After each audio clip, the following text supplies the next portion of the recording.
Hey everyone, there are lots of great videos of macaws, parrots doing great stuff, tricks, training, free flying, funny stuff, and we are no different on our channel.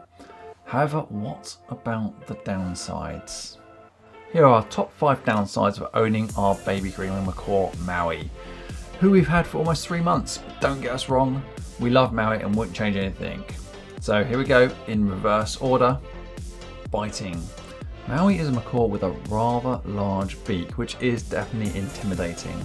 He can crush and open nuts and break wood with absolute ease, and many other things as well, which I'll come back to. The bite force, or rather bite pressure, is the measurement that determines how much pressure the bite exerts on the object being bitten. So without going too geeky here, to determine the PSI, the following equation is used. Pressure equals force over area, P equals FA. Whatever. Anyway, the average human has a bite force of about 160, 150 to 160. A parrot can bite anywhere between 300 to 400, so at least double the pressure that you can bite. So try biting something, then think Maui can do that with ease. Now Maui doesn't really bite. Now he did go through a nippy stage, but so far we all have our fingers still, and he's more interested in biting things, which I'll come back to. So there's definitely been the odd occasion when he gets overexcited, he'll get a bit nippy, but he's definitely not applied all 400 PSI to either Louise or I, thank God. Cleaning. Just call me Cinderella. I've never cleaned as much as I have cleaned since having Maui in the house. The macaws just create mess. They are messy eaters. They will forage through their food, flicking it around, digging through their bowl, and it will go everywhere, and not always inside the cage, most of the time out on the floor. It's impressive how far he can actually spread his food from his cage across the lounge. Every time Maui's also out, he will strip one of his toys, which also creates a mess. We literally clean up several times per day, which is basically after he goes back into his cage.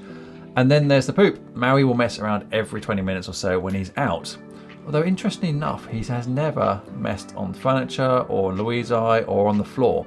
He'll go back to his perch, mess, then come back and play, which does mean he can hold it. We need to consider toilet training him. Oh, and then we have to constantly clean his cage out. There's always food and mess at the bottom of his cage. This tends to get swept out daily, then a full clean and chipping change every single month. Feeding. Maui gets a fresh bowl of chop every single day. This includes all sorts of fruit and veg in the same mix, all brought fresh from our local shops. He also gets fresh water multiple times throughout the day, as he likes to dip all of his food into his water. Oh, and his toys. And his feet. Just anything really. He also has a bowl of mixed nuts, which gets topped up daily too. And then he has his training nuts, a special nut that he really likes that we just use for training. In Maui's case, this is his pine nut. Actually, he eats better than I do. Attention. Maui likes and wants our attention, like constantly. This is really cute and nice and great until you're trying to do something like cook, clean, watch TV, talk to each other. He wants to be involved and he wants your attention. If he's inside his cage, he'll be calling out. If he's outside his cage, he'll be flying over. No, don't get me wrong, we love it, but don't get a macaw if you're not going to be around to give him or her the attention they need, deserve, and want. Destruction. Yes, you knew it already and I hinted at it early. The top downside, in our opinion, is the general destruction. Now let me just add to this that I have a bit of OCD. I don't like things being out of place or messed up. Well, Maui is kind of helping me with my OCD because I now have no choice. What with the mess and destruction that he constantly does. Macaws like to explore things, and in doing so, they use their beaks and tongues, so everything goes in their mouth. So the next thing to do is to bite down on it. Bang, there it goes. It takes less than a second and there will be a hole in something or something destroyed. On top of that, he can reach pretty much anything he wants to reach. I mean, he can fly for a start, and that makes things very easy for him. Here's a few things that Maui has already damaged.